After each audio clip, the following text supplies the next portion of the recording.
Está no ar mais um Beats Podcast e hoje temos uma presença ilustre, é o Sandro Silva da Millennium. Muito obrigado pela participação, Sandro, seja bem-vindo. Obrigado, Adriano, obrigado, Lucas, pelo convite, uma honra estar aqui, podemos falar aqui de vários assuntos, fique à vontade para as perguntas, para a gente tocar em assuntos relevantes para a nossa audiência, né? Perfeito. A gente sempre começa com a pergunta clássica, tradicional e temida. Sim. Quem é o Sandro Silva na fila do pão? Pois é. Sandro Silva é um cara de 50 anos de idade, 30 anos na profissão de empreendedor, né? Casado há 25 anos com a Cibele, minha querida esposa, pai de 2 filhos, Ana Laura, 19 anos, estudante de Direito na PUC, Murilo Henrique no Mackenzie, com 16 anos. Sou muito feliz, apaixonado pela família e meu hobby principal é a música, né? Gosto muito de música, de falar de música, de ouvir música em todos os sentidos. É uma paixão que eu tenho. E como profissão eu escolhi a administração, né? Na época todo mundo falava assim, poxa, mas você vai fazer administração é porque você não sabe o que você quer ser, né? E eu nunca tive dúvida, porque eu tenho um pai administrador, né? Um pai economista formado pela PUC, e desde pequeno eu falava, eu quero ser igual ao meu pai, aquela coisa, o que você quer ser quando crescer, né? Eu falava, eu quero ser exatamente igual ao meu pai. E hoje eu consegui, né? Muito suor aí, realizar esse sonho de ser um administrador, que eu acho que é um administrador, no sentido muito amplo, né, da palavra administração, pega em todos os setores aí de uma companhia, até de uma família, né, de você saber administrar um lar, enfim, administrar bem as amizades, né? Então é uma palavra muito ampla que se encaixa aí em várias frentes. Legal. E seu pai tocava também ou não? Não. Meu pai gostava de cantar, tinha uma voz forte, assim, um Nelson Gonçalves, alguma coisa nesse sentido, mas ele não era músico, não, mas gostava muito de música, sim. Ah, bacana. E aí você fez PUC, né? Estudou administração na PUC. Não, eu fiz, minha filha que está fazendo a PUC verdade. agora, meu pai é formado pela PUC, eu me formei pela FMU, em São Paulo, né? Sou de São Paulo, moro em São Paulo, tenho negócios aqui na região, né? Fica fácil chegar em Indaiatuba, eu estava em Itu aqui pertinho, mas não me formei pela PUC, não. Ah, legal. E você nasceu em São Paulo, que lugar de São Paulo? Na capital. Na capital, mesmo. Que bairro? Tem um bairro do coração? Assim? O bairro do coração é a Zona Norte querida, né? Hoje eu não moro na Zona Norte, mas fui nascido e criado na Zona Norte, na região de Santana, né? Morei no Tremembé, tinha um vizinho ilustre, né? Que era o Ayrton Senna. Morei 12 anos da minha vida na calçada do nosso grande ídolo brasileiro, né? De todos os tempos. Caramba, que legal. Teve muita história ali na Zona Norte e, assim, tenho uma paixão pela Zona Norte. Hoje, por uma questão de localização, trabalho, São Paulo é uma cidade muito complicada, né? Para se locomover. E aí, meus filhos foram estudar no Mackenzie, e eu trabalhava em frente ao Palmeiras, ali, do estádio do Palmeiras. Depois mudamos para Pinheiros, né, o escritório, então eu estava sempre nessa loucura do trânsito. Foi quando eu tomei a decisão de mudar lá mais para perto. Hoje eu estou na Vila Romana, que é perto de tudo ali, um lugar maravilhoso para se viver. Legal, bacana. Cara, eu nasci aqui em Indaiatuba, né, e gosto, adoro aqui também, mas o lugar de São Paulo que eu acho mais tranquilo, assim, que eu gosto mais é Zona Norte e Santana. Ah, é? Porque é meio, assim, é movimentado, gente pra caramba e tal. Sim. Mas ele tem principalmente Santana, assim, tem um ar, assim, às vezes de interior, não tem? Tem. Acho que as ruas de paralelepípedo, algumas ali, e as pessoas parecem mais receptivas, sei lá. Não sei o que é. A Zona Norte, quem mora na Zona Norte curte demais a Zona Norte e não quer sair dali, né? Os que saem com dor no coração, igual é o meu caso, né? Fui nascido e criado lá. E realmente tem coisas que só tem na Zona Norte. Como também tem na Moca, como também tem em alguns outros cantos de São Paulo. São Paulo é uma cidade muito grande, né?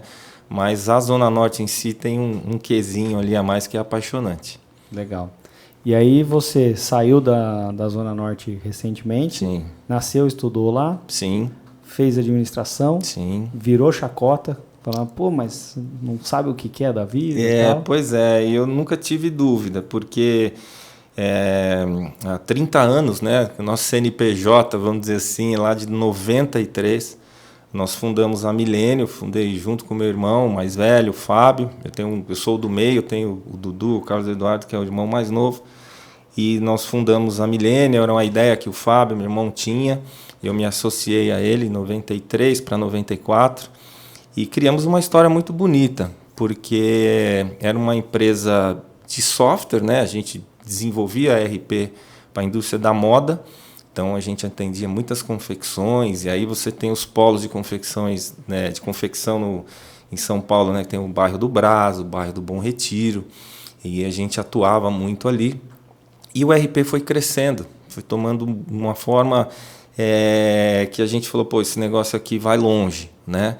Então era em ambiente DOS ainda, aquela coisa toda, né? Programava em Fox Pro. Eu não era programador, né? Minha formação, administração, cuidava de finanças, de tudo aquilo que ninguém queria cuidar, eu sempre cuidei, né? Sobra, Finanças, administração, a parte de pessoal também, que eu gosto muito de gerenciar as equipes, de cuidar muito bem das pessoas, que eu acho que é parte fundamental de qualquer negócio, né?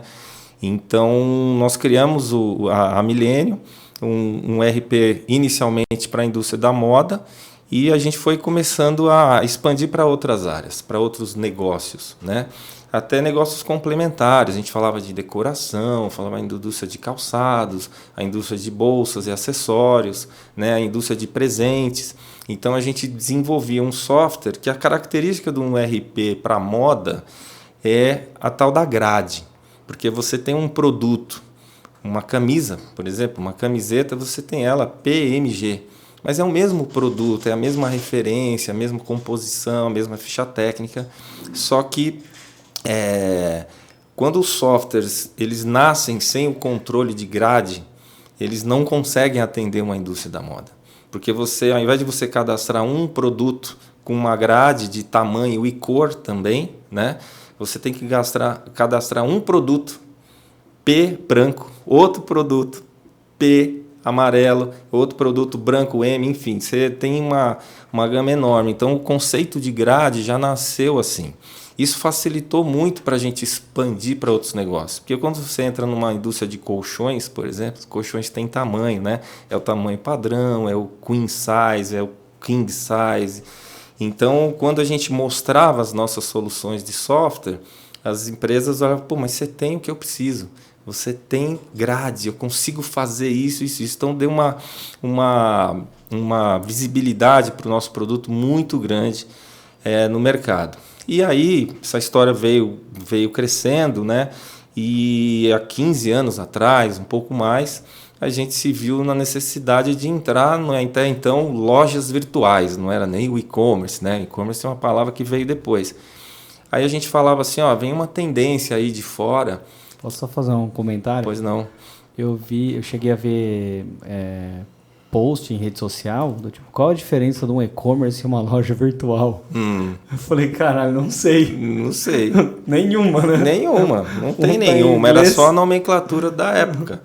E aí, como a gente trabalhava muito com confecção, a gente falava, olha, tem uma tendência aí de fora que vai vender roupa pela internet.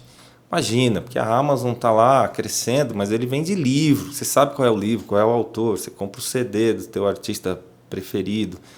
E aí, falou, mas roupa, a mulher quer entrar no vestiário ali para fazer no provador, né, para colocar, ver caimento, ver se ficou legal, combinar com a sandália, com a bolsa, com o chapéu, enfim. E a gente fala, não, isso é uma tendência, isso vai acontecer a qualquer momento.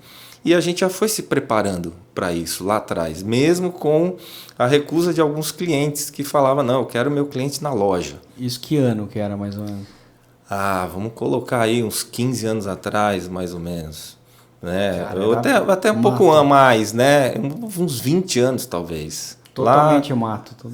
Onde todo mundo falava loja virtual, aí tinha uma ou outra solução que funcionava para isso, né? Isso era perto da bolha do .com lá ou não? Foi um pouco depois, acho. Eu não lembro o ano que teve uma bolha de investimento em empresa de internet. Sim. Aí quebrou um monte de empresa, monte de empresa. E aí veio a total descrença em tudo. Assim, venda tudo. pela internet, qualquer tipo de solução. E a gente acreditou muito nisso, né? Então, assim, no Brasil não existiam softwares específicos para, até então, back-office de e-commerce, coisa do tipo RP para e-commerce. Só que a gente tinha tudo que um RP tem. A gente tem um módulo financeiro, contas a pagar, receber, bancos, a parte comercial, né? Com automação de força de vendas, venda por representante, o ponto de venda na loja física do varejo, nas lojas físicas de atacado, que tem um outro perfil, né? Então, o módulo de produção da indústria têxtil, da indústria de moda, ele é muito complexo. Você tem ficha técnica com cor, tamanho, tudo isso que eu falei agora há pouco. Então, a gente desenvolveu, a gente já tinha tudo isso. O que faltava? Faltava o braço do e-commerce, que era fazer integrações com plataformas de e-commerce, que eram poucas na época, né? E pensar ali num workflow, em alguma coisa, porque processos dentro do e-commerce é fundamental. Você tem ciclos, você tem processos. Se você não tiver isso muito bem desenhado, você não consegue atender. Você entrega errado, você pega um produto, põe na caixinha do outro, você manda de Indaiatuba para São Paulo e não é, e aí você quebra. Se você não tiver uma boa gestão e boas ferramentas para você controlar isso de forma muito eficaz, com a tecnologia, com o software, você não chega a lugar nenhum. Porque o e-commerce ele é uma bagunça. Se você vê os vídeos que tem aí na China, os vídeos até aqui de operações grandes, se você não tiver ali aquelas esteiras automatizadas, se você não tiver automação para isso, você não chega a lugar nenhum. Então a gente desenvolveu junto com um cliente que comprou a ideia com a gente de falar, poxa, vocês têm um RP, eu já sou cliente de vocês, vão desenvolver as necessidades do e-commerce, e a gente começou a fazer. E isso foi muito bom, porque a gente começou a ter visibilidade por empresas, e o e-commerce não precisa ser empresa de moda, de presente, pode ser qualquer produto, né? A gente passou a atender qualquer tipo, qualquer segmento de produto. E nesse tempo, a gente tinha um concorrente, na época, na indústria de moda, de software para moda, que era a Lynx Sistemas, que era muito forte a concorrência, onde tinha uma proposta de Millennium, tinha uma proposta da Lynx, que era uma empresa muito maior que a gente e tal. E a Lynx, em algum momento, ela tomou a decisão de focar no varejo, simplesmente ir para varejo e não pensar um pouco mais na indústria de moda, com software para a indústria. E foi aonde a gente cresceu muito. A Lynx cresceu muito por aquisições, ela tinha esse perfil na época, foram 35 aquisições de empresas no segmento de food, no segmento de farma, no segmento de postos de gasolina. Então ela foi comprando empresas menores, isso no Brasil todo, foi crescendo muito e ficou um pouco de lado lá na estrutura da Lynx a moda. E a gente, não o varejo de moda, o varejo sempre foi muito presente, mas a indústria. E a gente cresceu muito nesse movimento. O B2B ali, né? O B2B de milênio na indústria de moda. E quando a gente tomou essa decisão de ir para o e-commerce, a gente viu que a gente tinha uma vantagem competitiva muito grande, porque só se falava em back-office de e-commerce na época. Era assim, era para baixar o produto à plataforma, emitir uma nota fiscal, uma etiqueta de correio ou de uma outra transportadora e despachar. Mas assim, e o resto todo de um RP, integrar isso depois, a operação? Então a operação de e-commerce ficava aquele bichinho feio lá separado e não tinha controle, você tinha que fazer por planilhas e tal. E como a gente... Uma coisa que eu via na época, a gente ia implantar uma loja virtual e tal. Sim. Primeiro que não existia muitas plataformas disponíveis, Sim. ou quase nenhuma. Você tinha que programar do zero ali o e-commerce. Sim. E onde dava problema? Na conciliação do estoque. O estoque da loja física ou da loja virtual? Ou da virtual? Isso era muito comum. Aí o cara comprava online e não... putz, acabou. Essa blusinha acabou. Porra. Sim. Então... o software traz, né, toda essa gestão você tem hoje, a gente tem um modo de logística, então você tem enormes operações de e-commerce que você tem endereçamento de estoque, você sabe exatamente a prateleira, corredor, a altura que aquele produto está. Então, para você fazer o picking e o packing ali na operação, a gente tem um módulo para isso.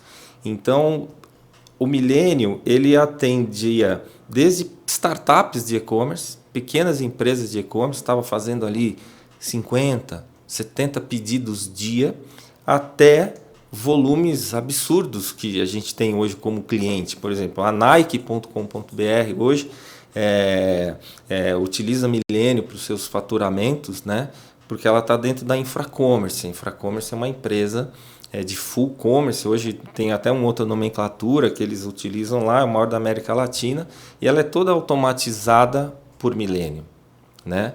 Então, o Millennium é um produto que atende desde o pequeno até uma Nike que faz 30 mil pedidos dia.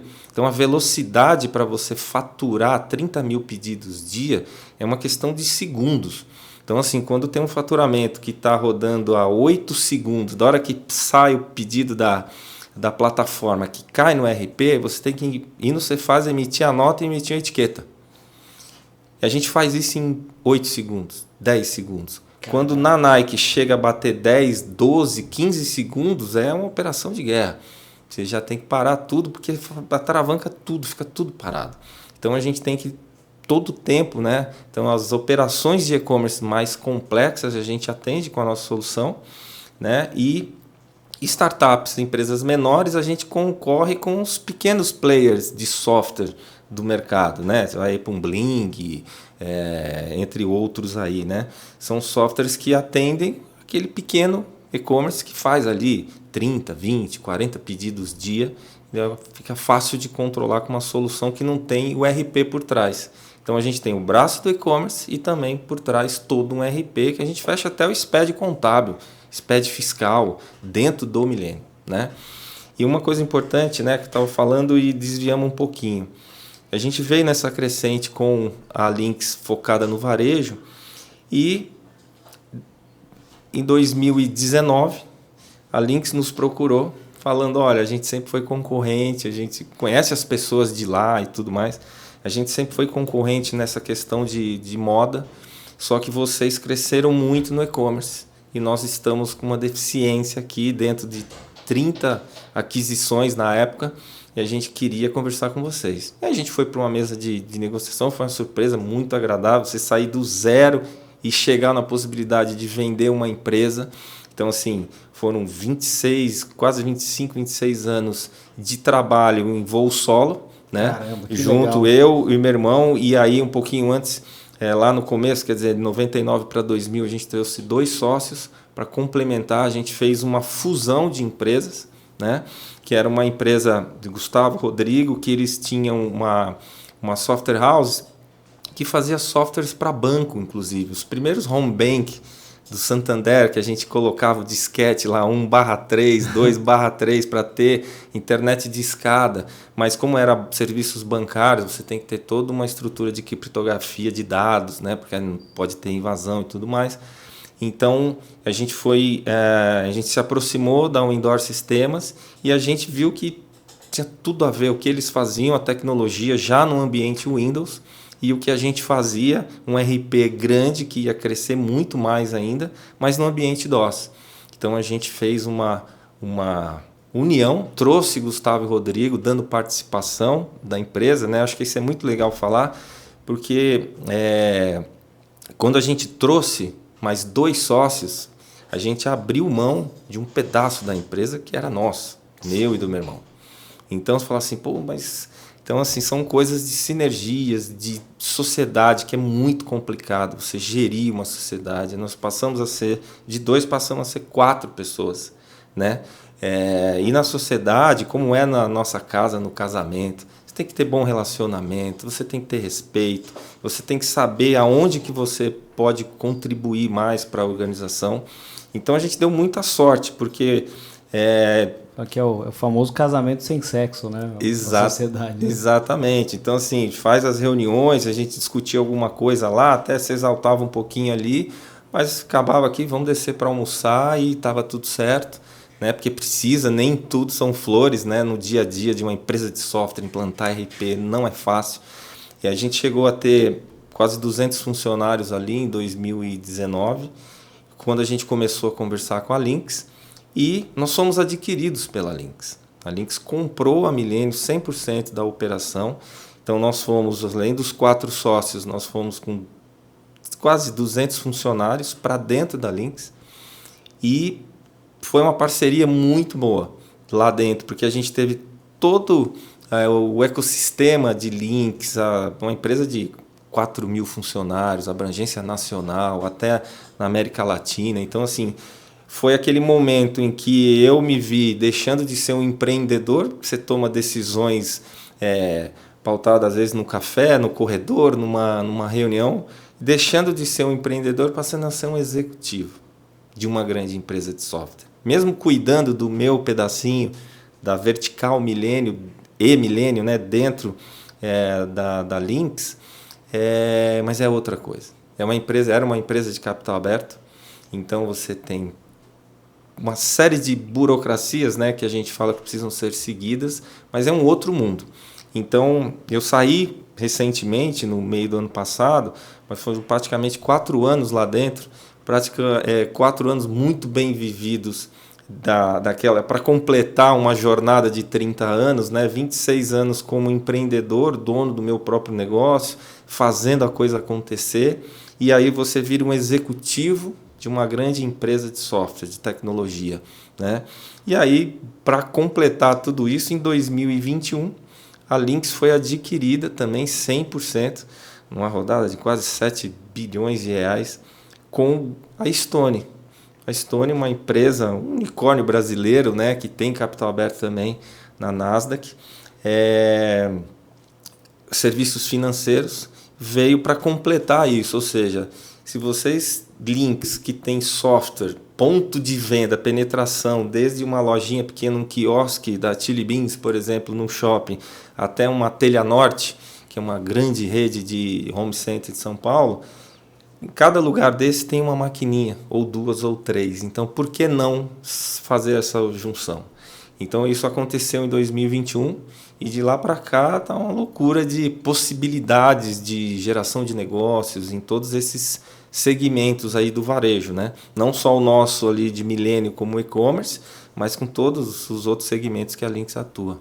Até acho que a Lynx, acho que foi 2021, 2022, abriu para agências parceiras, né, para desenvolvimento de implantação das lojas de e-commerce. Sim. Porque... Acho que a gente até participou do processo desse lá. Eu acho que isso é muito legal, porque você foca na plataforma, né? E quem implanta são as agências. Porque a agência sabe atender o cliente no detalhe, na cor do botão que ela quer no site, na qualidade das fotos, né? Enquanto isso, a gente ali como P&D, né, desenvolvimento dentro da Lynx, a área de digital lá que cuidava da plataforma, ela ficava focada na plataforma.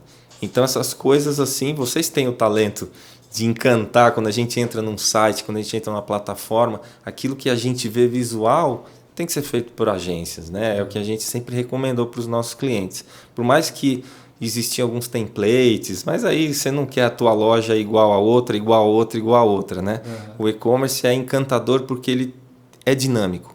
Então, se eu entro numa loja hoje, eu entro daqui uma semana, daqui 1 mês, 2 meses, 3 meses, a loja é exatamente a coisa, não tem nada de atrativo, não mudou nenhuma cor, não mudou nem o visual, a vitrine, o banner da frente, você fala, poxa, isso aqui não é para mim. Não é atrativo. Perde o encanto, né?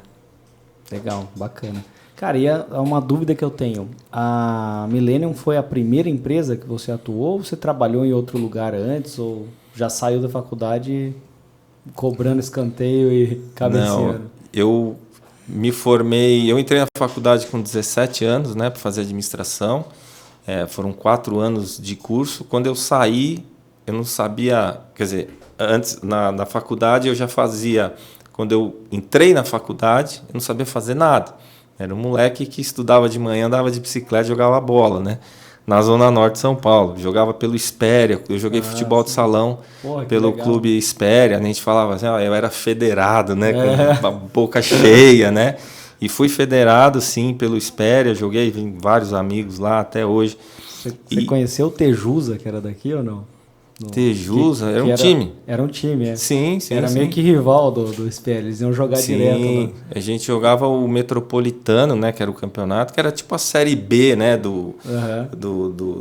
não jogava contra Corinthians, Palmeiras, São Paulo. O Júnior, que trabalha no comercial aqui, ele foi goleiro do Tejusa, foi federado, depois disputava jogava contra o Espéria, contra o...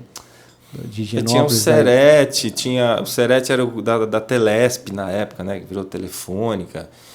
Jogava contra a Hebraica também. Hebraica.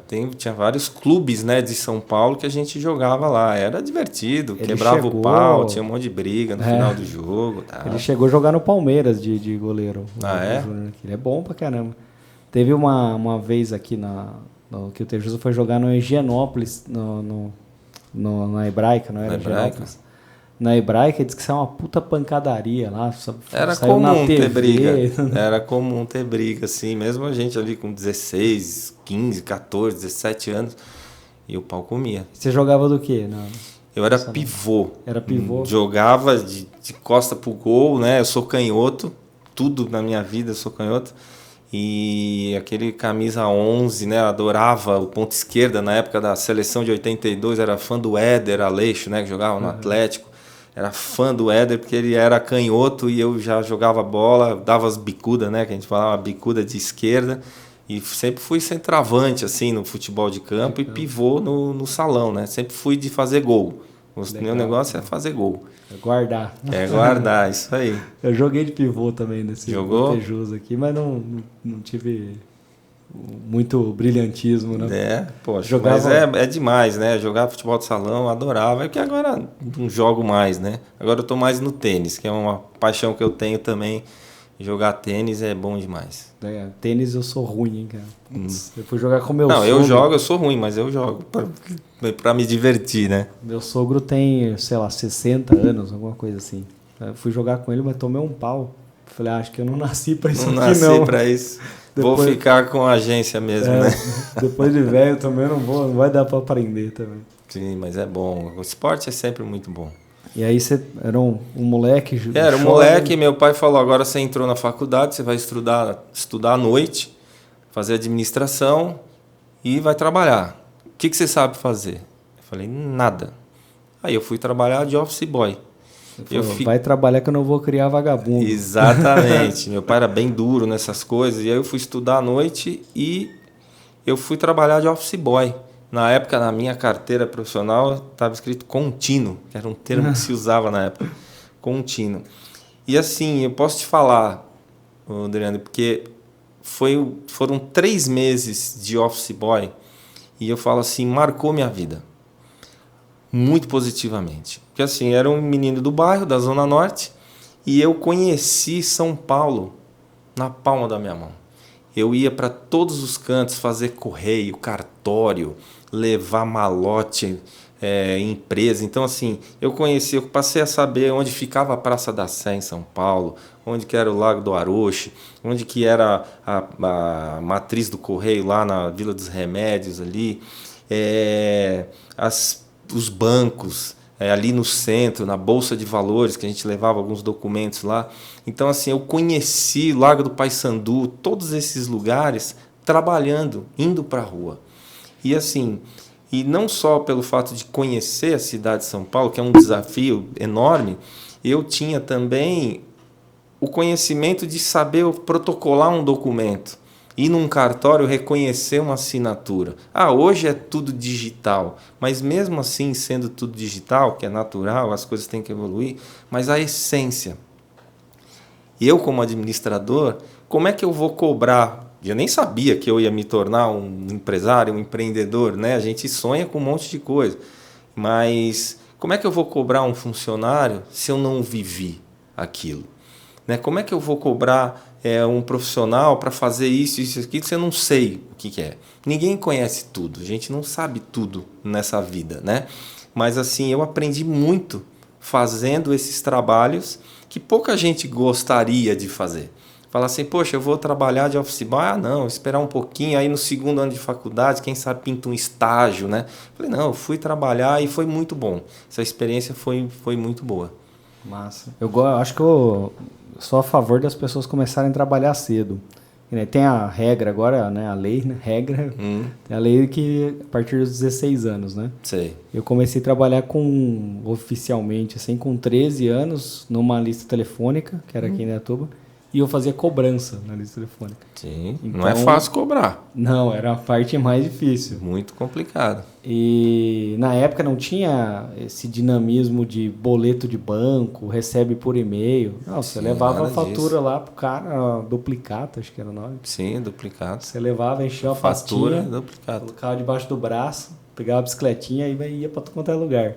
Aí tomava cada esporro. O cara, você ia cobrar, uma vez eu lembro que eu fui cobrar uma mulher que ela era uma profissional liberal, assim. Sim. E ela trabalhava na casa dela. Aí eu fui cobrar, eu falei, de onde que é? Tal lugar, não sei o quê. Ela pegou, abriu o portão pro cachorro me pegar, cara. Aí você tinha que ter uma habilidade assim sair correndo, pra né? correr. Então acho que você passar por essas situações assim, sim, isso vai edificando ali dentro de você. Sem e você dúvida, vai sem ficando dúvida. mais preparado, né, para os desafios. Né? E é o que a gente ouve hoje, por exemplo, a gente fala varejar, né? São muitos negócios que, por exemplo, dentro da Lynx a gente tem lá, e assim, a gente sempre usou esse termo, vai varejar, vai entender o teu cliente, vai encostar a barriga no balcão, vai sentir a dor do cliente, que você vai fazer um software melhor, você vai fazer um atendimento melhor, né? Como também o industrial, não é para você ficar dentro de uma redoma de vidro lá, só olhando a produção, desce lá na produção, vê se a ventilação está adequada, né? Vive o dia a dia, a operação, que você certamente será um líder melhor. Né? E a gente fala, e tem gente que tem essa restrição, não, eu sou dono aqui, não, isso aí quem resolve é meu gerente, quem resolve é meu encarregado. Não, as pessoas têm limites, né, de conhecimento. Então, quando você visita, faz o varejar, vai para a indústria, né, vai ser office boy, você entende do negócio na essência. E essa essência faz você tornar um líder depois melhor. Porque você vai cobrar aquilo que tem que ser cobrado, né? Isso legal. É importante. Aí, na lista de telefone, eu comecei cobrando, depois eu comecei a ser designer, era arte finalista, né? Aí comecei sendo uma Era tipografia já? Não. Ainda, né? Não, já tinha... Era o CorelDRAW e PageMaker que você usava. Sim. Aí comecei a fazer enfim, comecei nesse sentido. E dali você fui passando por todas as etapas, aí fui trabalhar em jornal, em agência. Sim. Aí você vai conhecendo de baixo, né? Como é que faz? Que botão que aperta? Não, isso é muito importante. E aí, nessa história toda, quando a gente passa, né? Você sai do zero ali e faz um M&A com uma grande empresa de software, que você volta, você vive uma empresa de capital aberto, com um período que eu vivi os últimos 4 anos como um executivo, né? Você tem metas, orçamento, você tem tudo isso. Mas minha empresa tinha, mas não tem com essa pressão toda que é você gerar resultado pro acionista de uma empresa de capital aberto. Eu gerava resultado para os sócios, né? E para toda a equipe. Eram 200 famílias, no mínimo, ali que a gente tinha responsabilidade, né? Então, essa experiência foi muito boa, Adriano. E quando eu penso assim, toda a minha experiência de praticamente 30 anos como empreendedor e esses últimos 4 anos como um executivo de uma grande empresa de tecnologia, eu descansei um pouco aí nos últimos meses do ano passado e eu fui procurar uma escola de conselheiros para me tornar um conselheiro. E a gente tem o IBGC, né, que é o Instituto Brasileiro de Governança Corporativa, que é o maior, e a Fundação Dom Cabral também, que tem esse perfil de formar, de ensinar e trocar conhecimento com pessoas. Por exemplo, eu tenho muito conhecimento na área que eu atuei e eu posso ajudar empresas a chegar lá também. O chegar lá não quer dizer chegar no M&A, numa fusão, numa aquisição, mas e sim chegar lá ter o sucesso. E eu acho que controle, governança, que é a palavra da moda. Você pode ver aí, a gente que acompanha o LinkedIn, tem muita gente dando cursos de governança. E quando você fala de governança, a governança não quer dizer burocracia. A gente precisa ter governança em tudo na nossa vida, né? A governança quer dizer controle. Então, assim, não importa só aquilo que eu vendo, importa aquilo que eu controlo também. Então, eu posso vender muito, mas se eu não tiver controle, eu posso estar gastando mais do que eu estou vendendo. E qual que é o resultado? Prejuízo. Então, hoje, no meu momento, como... Acho que talvez o resumo do que é governança, não sei pelo que eu entendo, Sim. é meio que um conjunto de leis e regras que regem a empresa. É mais ou menos isso, né? E assim, a gente pensa em governança em empresas estatais, né? Conselho de administração, conselho fiscal. Não, você pode ter governança numa startup. A governança começa já num acordo de sócios. A gente tem hoje em startups, são 3 amigos que numa cadeira gamer com um computador estão fazendo coisas muito relevantes, tirando dores do mundo aí com soluções de aplicativo.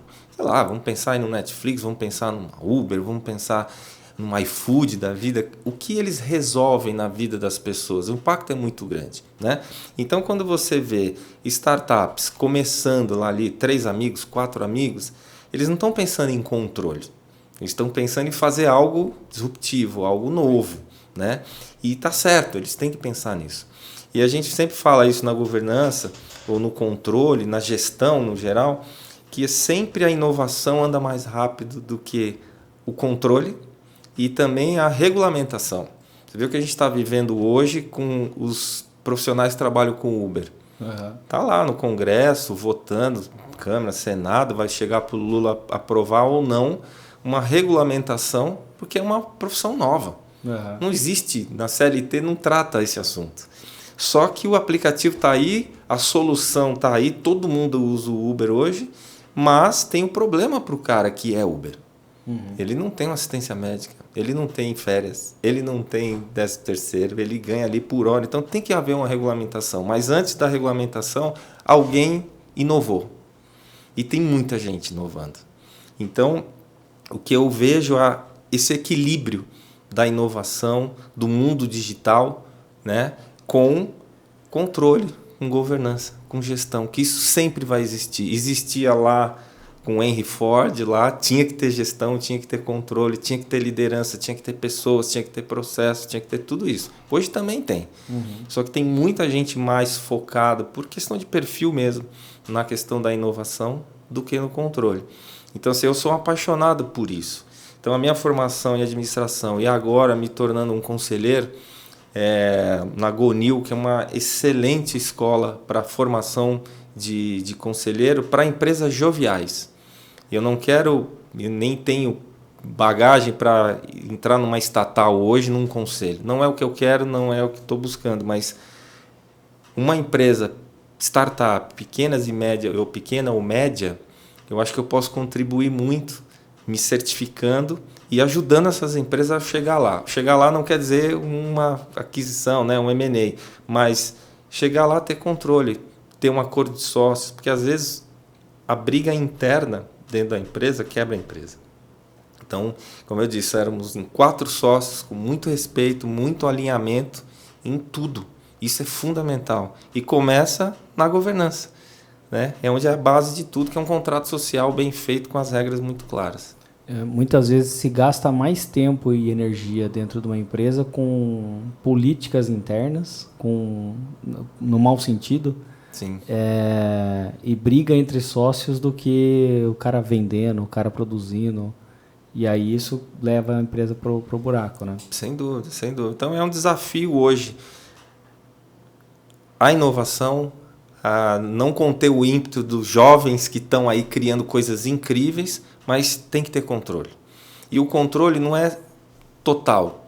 A gente não consegue controlar tudo numa empresa.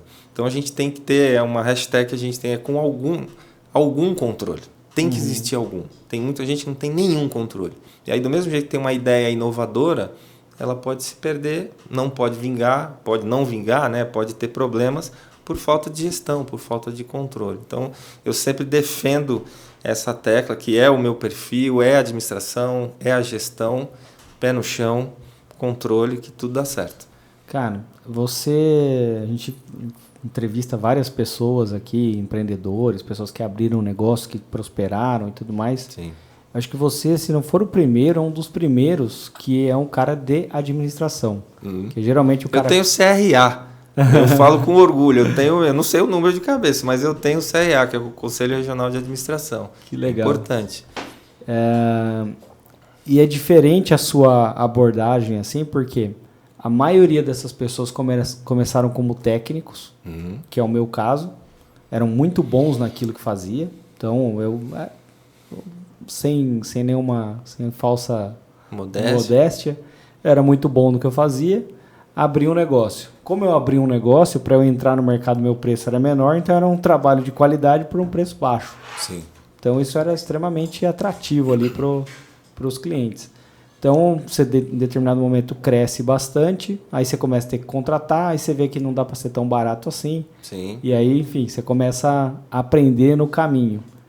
Para alguém de administração, que você já tinha, fui conhecer o Ford, Peter Drucker, Sim. esses caras eu fui conhecer depois que eu já estava com o carro em andamento. Né? Estava com o avião em voo. E aí eu falei, puta, eu preciso organizar isso aqui melhor. E aí você vai lá, tem um cara uma vez que fez isso, você fala, será que isso aqui aplica aqui? Agora você já chegou para empreender com essa bagagem. O quanto isso ajudou você no percurso, você e seus sócios no percurso?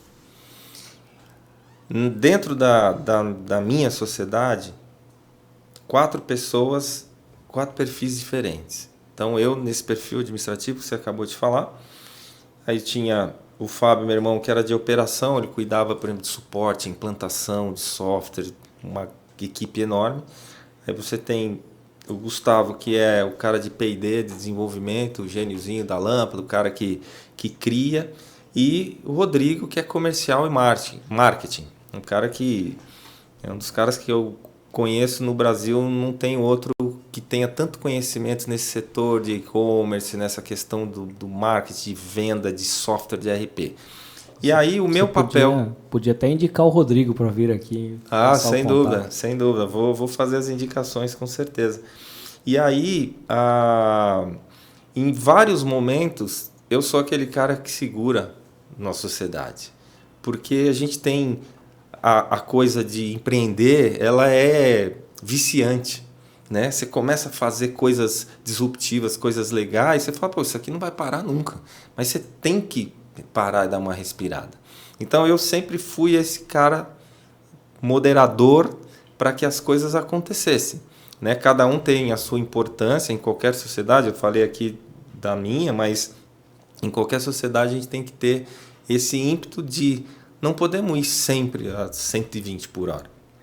Você vai ter que reduzir uma hora, parar, respirar, analisar para seguir adiante. Né?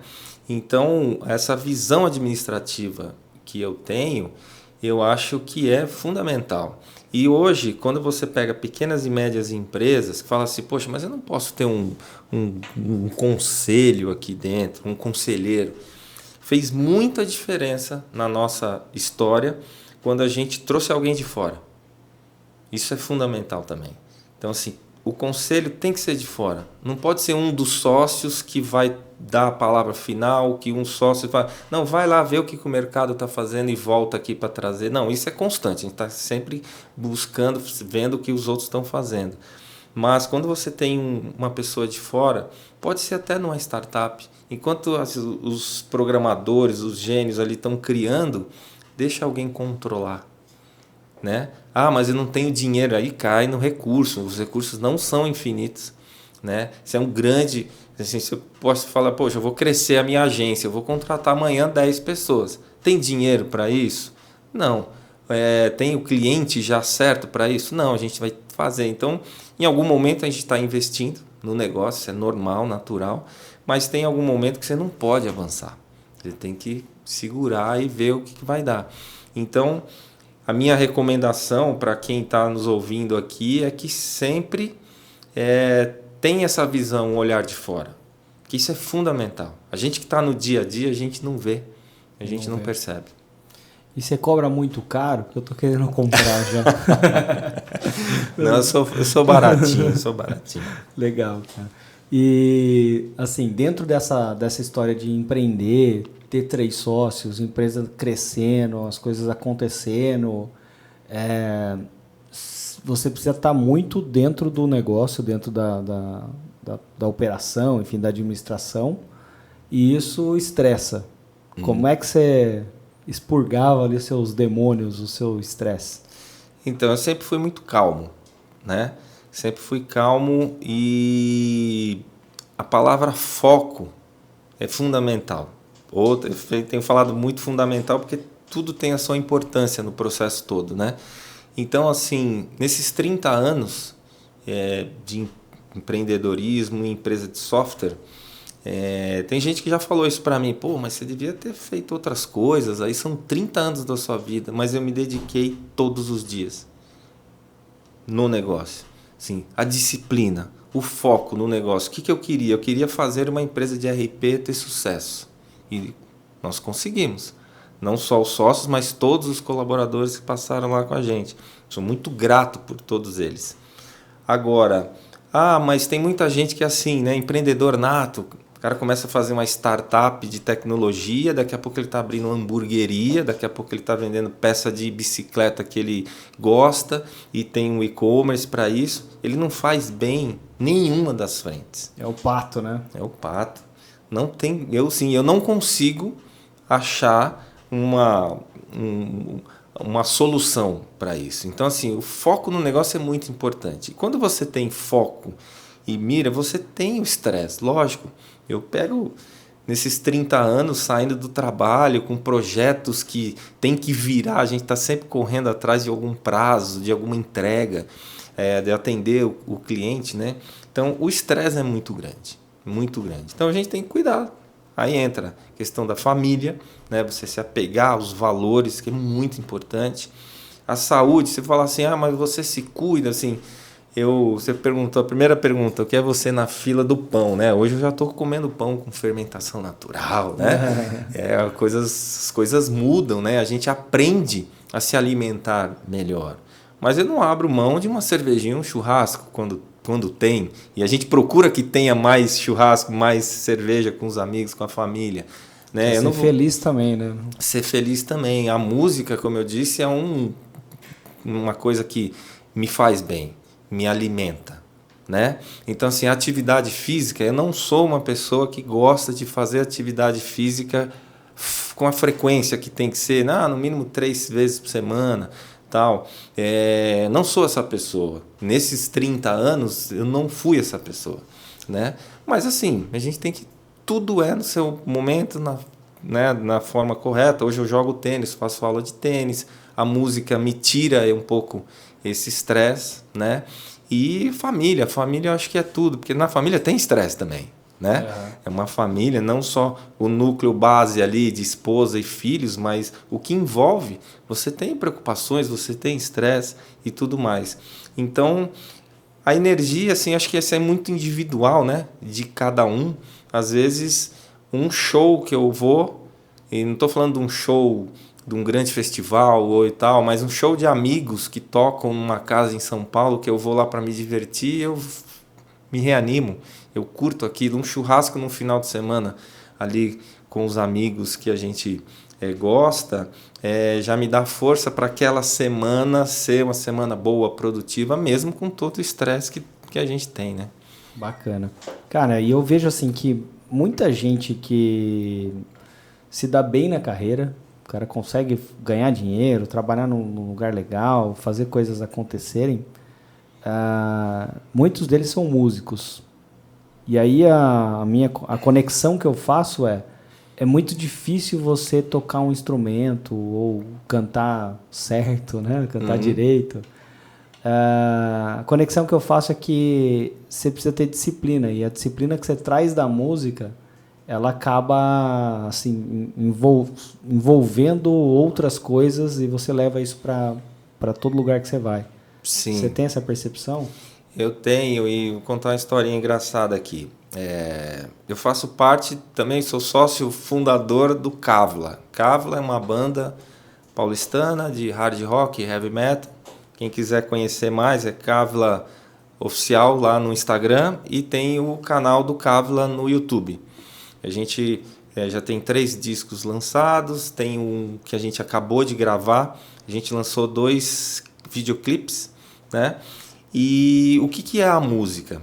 Lá atrás, quando a banda é de 92, a banda, e a gente ia fazer entrevistas, igual nós estamos aqui, como se fosse uma entrevista na rádio, a gente ia fazer entrevista na 89, na 97, que era a rádio rock da época, e eu já era empreendedor, eu já tinha a Milênio lá com meu irmão, o Fábio, meu irmão, ele é o guitarrista também do Cavla. Nós somos sócios na empresa e sócios na banda, né? Não dava pra fazer show de dia de semana, né? Não dava. Chegava à tarde, todo mundo já sabia onde você estava. Exatamente. A gente morria de medo do Cavla ter um show de quarta-feira à noite em Indaiatuba, por exemplo, que eu falei, mas amanhã tem reunião, cara, como é que vai fazer? A gente morria de medo, sério mesmo. E aí, uma banda, nós éramos 5, né? Nós somos em 5, hoje somos em 6, porque tem o tecladista. Você tem horário de ensaio, você tem... poxa, o que nós vamos fazer no próximo ensaio? Nós vamos tocar essas músicas. Você tem que estudar antes, você tem que tirar a música, você tem que ensaiar sozinho para chegar em conjunto e trazer harmonia, você tem que tocar no tempo. Então é essa que você falou, tudo que a música traz, disciplina, atenção, sincronismo. Então, quando você fala de uma empresa, você tem o sincronismo das áreas. Eu não posso vender nada que a produção não vai fazer, né? Não vai entregar. Enfim, tudo isso tem muita relação a música com os negócios, né?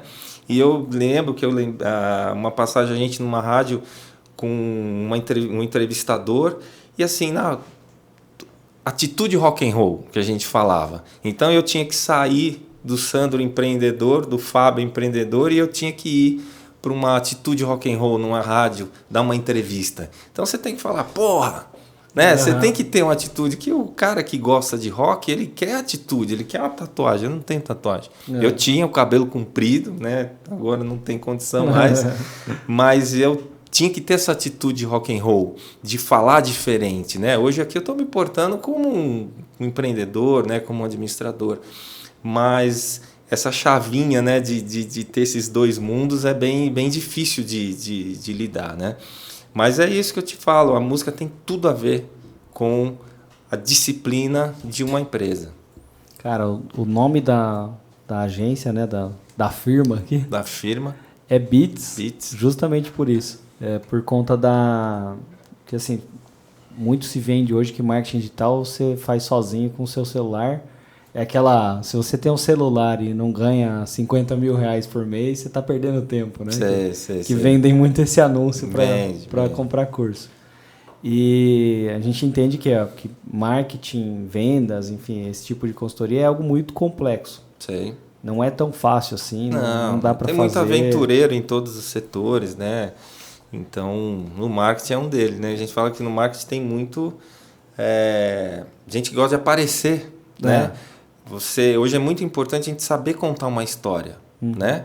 Então, assim, eu posso nem ter o melhor produto, mas se é um produto honesto e eu contar uma história bem contada para o meu público, para a minha audiência, eu vou ter sucesso com ele mais do que aquele que tem um ótimo produto, é o melhor, mas ele não sabe contar a história. O marketing tem que contar a história. E com honestidade, lógico, porque tem muita história que é mal contada no sentido de, tá vendendo gato por lebre, né? Então eu acredito muito nisso. Até dentro das empresas, ninguém anda sozinho, uma área depende da outra. Então, assim, cara, a gente precisa falar com o pessoal de vendas, porque eles vão ter que apertar um pouquinho, porque a gente quer aumentar a verba de marketing, mas tem que vender mais. Cara, como é que eu vou contar essa história para o gerente de vendas, para o diretor de vendas? Eu não posso chegar, seguinte, vamos chegar aí, vamos fazer, porque tem que fazer. Não, vamos contar uma história, vamos junto, vamos ganhar aqui, para a gente ganhar aqui, eu vou fazer isso, depois... É um ciclo, né? São coisas que são cíclicas ali, que as histórias contadas da forma correta dá match, é sucesso, né? funciona. E a ideia em si é justamente isso que você está falando. Para fazer marketing bem feito, você tem que ter várias habilidades e habilidades complementares. Sim. E a gente fez ali o parâmetro ali, não é parâmetro a palavra, fez a comparação com uma banda. Sei. E aí por isso que vem o nome Beats. Então tem que estar todo mundo pelo menos no mesmo ritmo. No mesmo ritmo, no mesmo compasso, porque aquela coisa, a relógio que atrasa não adianta, né? Tem umas coisas assim. E é verdade, qual a função do relógio? Marcar a hora precisamente. Se ele está atrasando, não serve para nada. Então esse sincronismo, né? É muito legal o nome Beats, porque, poxa, uma agência digital, com tudo que tem, cara, tem que estar todo mundo no mesmo beat. E a gente fala isso. Quando a gente vai gravar uma música no estúdio, nos discos, a primeira coisa, você tem uma mesa. Antigamente você usava aquelas mesas analógicas, né, com 32 canais, 64 canais, que a gente vê nos vídeos aí e tal.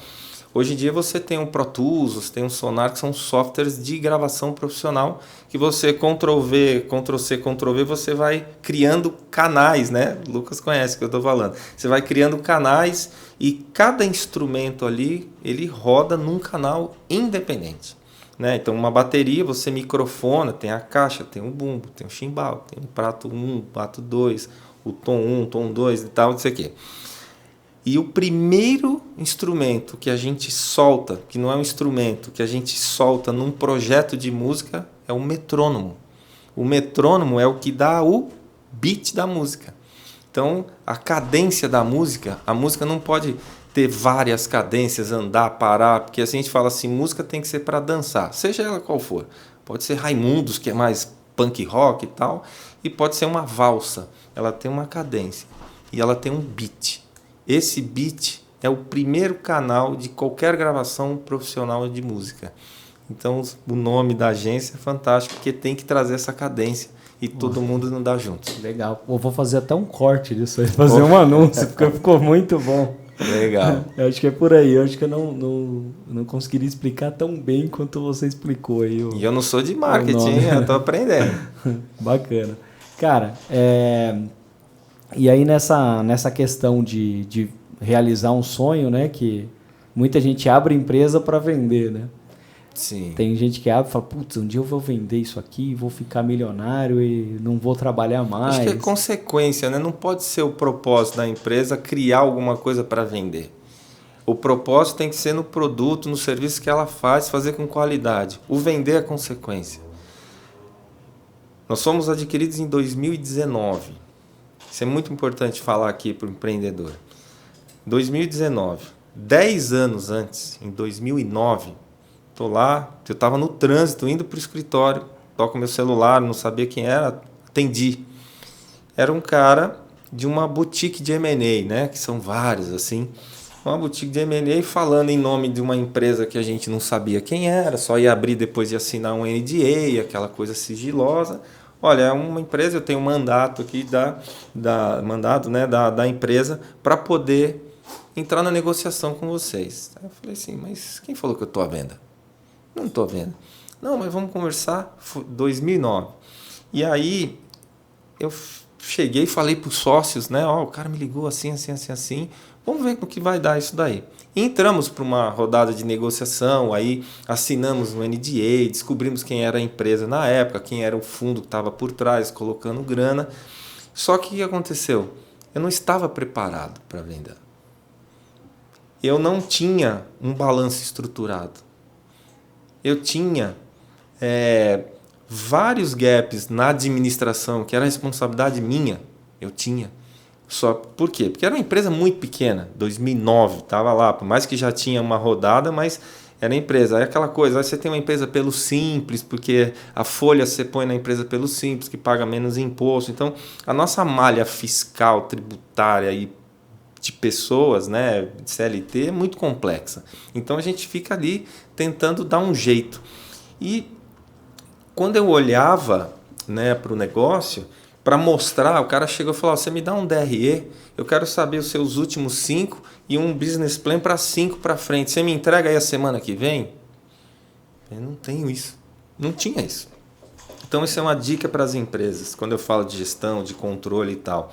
Mesmo que você não esteja pensando em ser vendido, você tem que estar sempre com a casa arrumada. Quando você vai vender um carro, se você foi fazer trilha, tá cheio de barro e tal, no dia seguinte você vai levar na loja para vender, qual que é o impacto que dá aquilo no cara que vai comprar o carro? Eu vi até uma frase de uma agência chamada Talent, que é uma agência porra, antológica, né? Sim. E aí eu lia todos os livros lá do cara do Ribeiro lá. Esqueci o nome. Não lembro. Júlio Ribeiro. Júlio Ribeiro. E do cara que era administrador também, que era sócio administrador. Sei. E aí ele falava, cara, muita gente abre empresa para vender, querendo vender a empresa, não consegue. Mas a dica que ele dava era a mesma que você está dando. Se você quer vender a empresa, sempre tenha todos os números na mão. Sim. Administre muito bem e faça um produto excelente. Talvez quando você tiver esses números na mão e esse produto excelente, talvez você não queira vender. Exatamente. E aí, 2009, tomei essa bordoada. Foram poucos meses ali, semanas de negociação, e o que ele me pediu eu não tinha. E eu ia entregar a minha empresa por qualquer troco. Eu falei, não, para. Só que aí, isso foi acontecendo. Todas as vezes que a gente ficou famoso nos eventos de e-commerce, no VTEX Day, no Fórum do E-Commerce Brasil, que são grandes eventos, hoje de proporções mundiais até, vem gente fora para acompanhar quem é do e-commerce, né? E a gente estava sempre com stand próprio, com a logomarca na fachada do stand, todo mundo uniformizado, brindezinho. Isso é muito comum hoje, todo mundo faz, mas a gente fazia questão disso. Então, como a gente começou a ter relevância no mercado, aí é foco, persistência, vamos fazer isso, não estava fazendo outras coisas, a gente estava com foco. Se eu estou numa feira de e-commerce, eu estou vendendo RP para e-commerce, eu não estou vendendo RP genérico, não tem sentido eu estar ali. E a gente sempre teve esse foco. E era comum os caras de fundos de investimento, investidor anjo, outras empresas e tal, chegar lá e falar, pô, eu queria conversar com vocês, porque os caras vão na feira para isso, para captar leads de comprar por grana. E eu recebia, tudo vinha para mim, né? Às vezes eu não estava no stand naquele momento, mas o pessoal, passou um cara aqui, deixou. Eu conversei com todos eles. Todos. Porque cada vez que eu sentava, e eu não fui lá vender a minha empresa, fui conversar. Cada vez que eu conversava com algum desses caras de fundo, eu aprendia. Olha o que ele me perguntou, eu não tenho isso, vou fazer. Olha o que ele comentou de um case que eles investiram lá que deu certo. É por aí que eu tenho que ir. Olha o case que ele falou que eles colocaram grana e não deu certo. O pau quebrou, jurídico, não vou por aqui. Então, eu trazendo essas informações, algumas vezes eu fui com um ou outro sócio, nunca os 4 dentro de um... Jamais façam isso, né? De você trazer tudo, porque parece que assim, me compra logo porque eu estou precisando vender. Nunca façam isso. Vai traz o recado, fala, foi bom lá. Ixi, esquece, nem percam tempo, nem vou falar porque não rola. Então foram 10 anos. Quando a gente sentou com a Lynx com uma propriedade, uma segurança de que aquilo seria um bom negócio para os sócios. Assim, mas você queria vender? Eu falo abertamente, eu não queria vender. Mas, da forma que foi conduzido, da forma que nós chegamos, a gente topou. Foi uma coisa muito rápida. Assim, a gente não preparou a empresa para vender, a gente preparou a empresa para ter sucesso. É diferente. O nosso propósito era ter sucesso, era ganhar dinheiro trabalhando. E aí, a operação, que a gente entrou, deu tudo certo. Todo mundo ficou feliz. Alguns funcionários não, porque falaram, pô, Sandro, você vai deixar a gente um dia e tal. A gente tinha muito essa coisa da família Milênio. A gente era muito próximo, a gente se envolve muito. Não só eu, mas os outros sócios também. A gente se envolvia muito com os colaboradores. A gente sabia o nome da esposa do cara, do marido, da funcionária, dos filhos. A gente fazia o endomarketing lá, a gente sempre cuidou disso, dia das crianças, vai todo mundo para lá, tem chocolate, tem isso. Isso é muito importante. Não pode ser só resultado ou só coisa mecânica, né?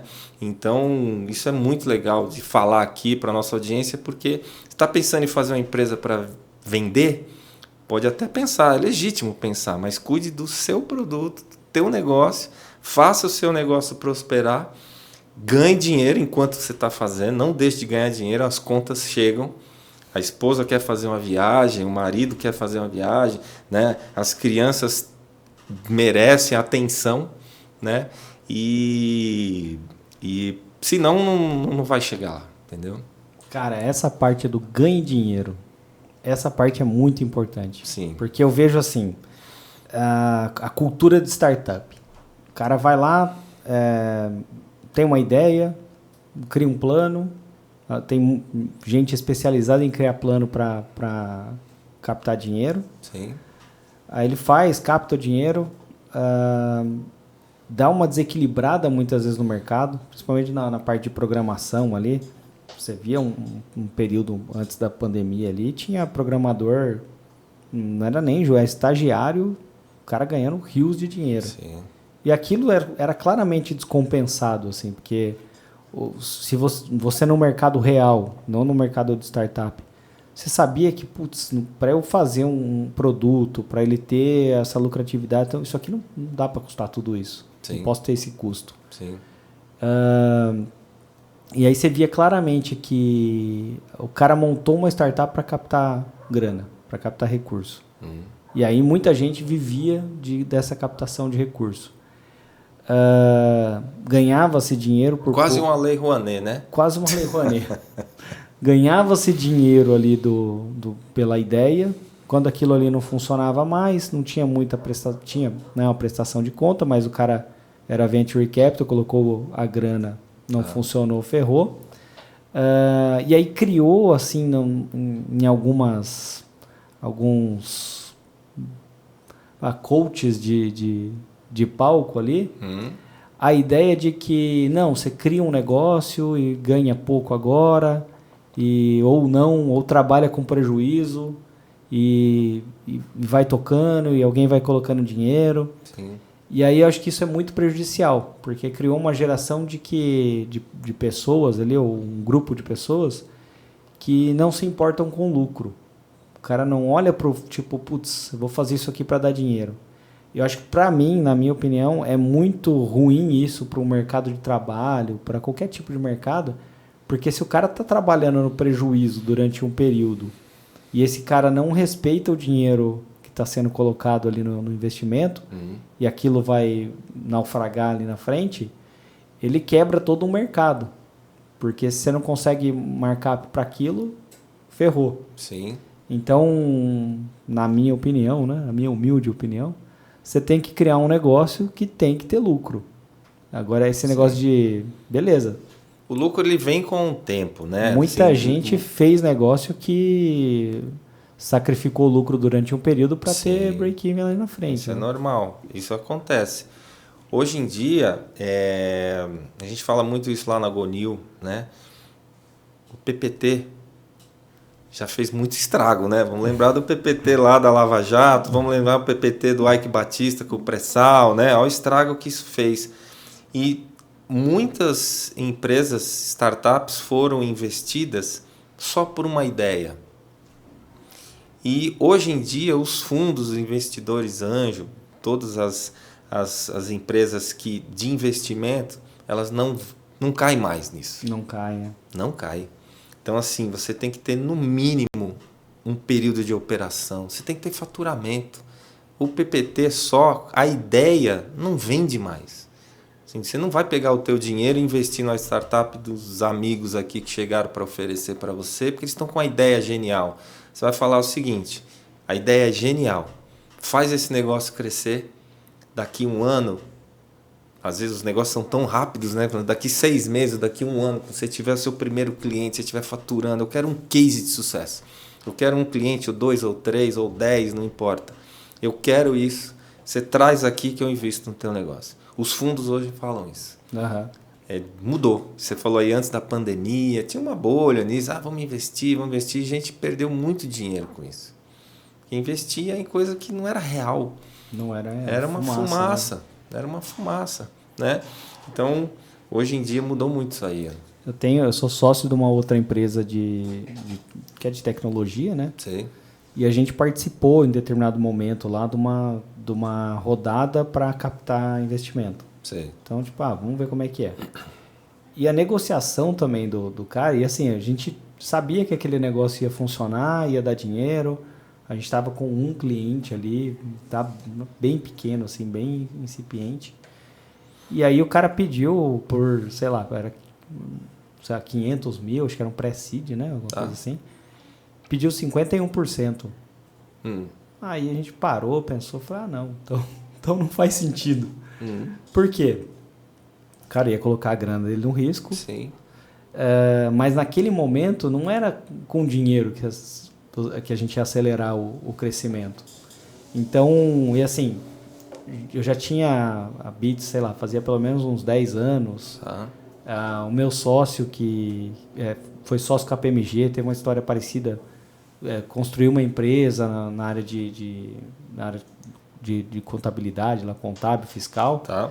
Vendeu para a KPMG. Então, tipo, já era um cara com muita experiência. A gente já tinha dinheiro para colocar, a gente tinha colocado dinheiro até ali. Tá. E aí a gente falou, 51% para esse valor assim não vai funcionar.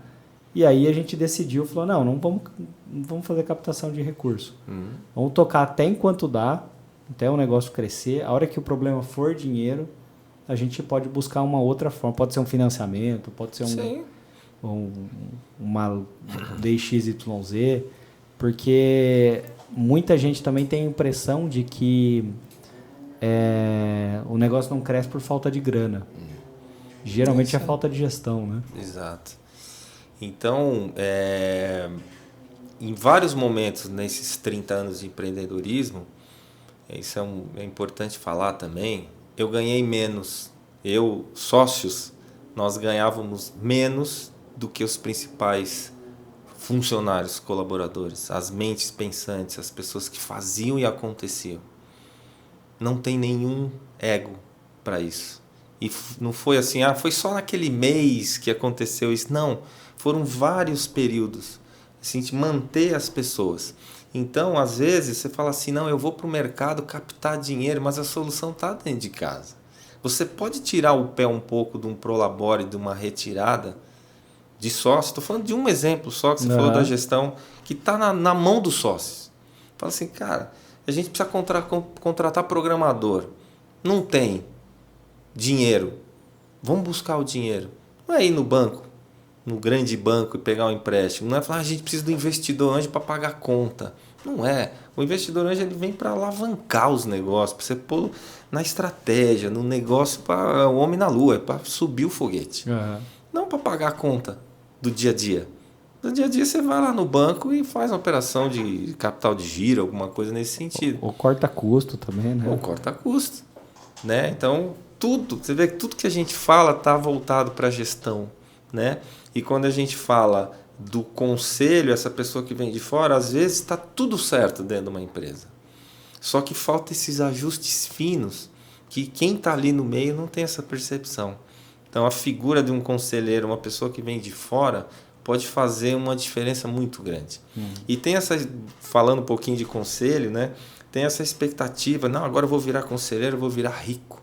Eu vou ficar fazendo, né? Eu vou pegar um monte de empresa. Não, para tudo tem regra. Em todos os segmentos tem os bons profissionais e os maus profissionais. Então, o conselheiro bom, ele tem que ter foco, ele tem que ter dedicação. Ele não pode trabalhar com um monte de empresas, cada um de um segmento diferente. Não, ele tem que ter foco. Se ele tem uma ação específica naquele negócio, é uma startup, não, é uma empresa já madura, com todos os processos, são visões diferentes, mas ele tem que fazer e fazer bem feito. Ele não pode falar, não, agora eu vou trabalhar para 15 empresas ao mesmo tempo. Não, isso não existe. Não existe. Não funciona. Não né? funciona. Não funciona. Buga ali, né? Não é por aí, não. Pô, Sandro, queria agradecer sua presença, sua participação. Foi uma aula, né? Pô, ensinou bastante. Até, sei lá, vamos conversar sobre a parte como que é? Do conselheiro aí? Sim. Poxa, eu queria muito falar disso, a gente faz uma outra hora. Eu estou aqui pensando vários amigos e profissionais que poderiam participar aqui para contribuir com o podcast, para deixar esse registro, né? Hoje eu faço parte da comunidade GoNew com o Anderson Gortz, um cara que tem uma visão muito boa sobre ser conselheiros, e o foco são as startups, são as pequenas e médias empresas, são empresas joviais. Isso me motiva. A gente tem a KPMG como parceiro, a gente tem um universo. Vou tentar trazer o Anderson aqui, vou falar com ele para ele participar aqui, porque ele é um cara que tem uma sabedoria muito grande. Pô, que legal. Deixa seus contatos aí, como é que faz para as pessoas te encontrar, quais são suas redes sociais? Eu tenho o meu LinkedIn, que é Sandro Silva, tá lá no LinkedIn, acho que é fácil de me achar. E eu posso deixar o celular aqui, se alguém quiser. Pode ser. Pode ser celular. Eu não uso muito Instagram, essas coisas, mas 11 São Paulo, né? 99408-5308. Esse é o meu celular. Se alguém quiser falar comigo, eu estou sempre à disposição. Maravilha. Aproveitar aqui a oportunidade e pedir para as pessoas seguirem a Beats Podcast no YouTube. A gente está com o Beats Digital nos outros canais. Me segue também. Eu estou como Adriano Klump em todas as redes sociais. O Klump é igual do professor Aloprado, lembra? KLU, M de Maria, P de Pato, P de Pato. E é isso aí, pessoal. Muito obrigado e até a próxima. Valeu!